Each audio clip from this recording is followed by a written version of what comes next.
दोडामार्गमध्ये एसटीच्या विरोधात आंदोलन करणाऱ्या काँग्रेस कार्यकर्त्यांवरचे गुन्हे मागे घ्या, अन्यथा सिंधुदुर्गमधल्या एकही एसटी सुटू देणार नाही असा इशारा काँग्रेसचे ज्येष्ठ नेते नारायण राणे यांनी दिलाय। 2 दिवसांआधी दोडामार्ग इथल्या एसटी स्थानकाचं काम पूर्ण झाल्याशिवाय उद्घाटन करू नये या मागणीसाठी काँग्रेस कार्यकर्ते संजू परब यांनी आंदोलन केलं होतं आणि या आंदोलनकर्त्यावर पोलिसांनी गुन्हे दाखल केले होते। पालकमंत्री दीपक केसरकर यांच्या दबावाखाली पोलीस कारवाई करत असल्याचा आरोप राणे यांनी केलाय। खुद्द राणेंनी आंदोलनाचा इशारा दिल्याने जिल्ह्यातलं वातावरण आता आणखी तापण्याची चिन्ह आहेत। सिंधुदुर्ग जिल्ह्यातील पोलीस यंत्रणा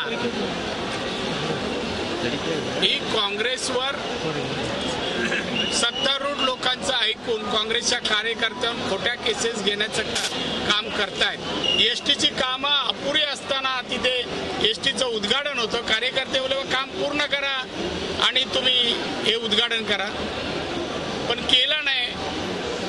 कार्यकर्ते निघून गेले। आता त्यांच्यावर 353 ची केस दाखल केली आहे। जर तुम्ही त्या केस मागे घ्यायची प्रक्रिया केली नाही तर आम्ही जिल्ह्यातली एसटी बंद करू।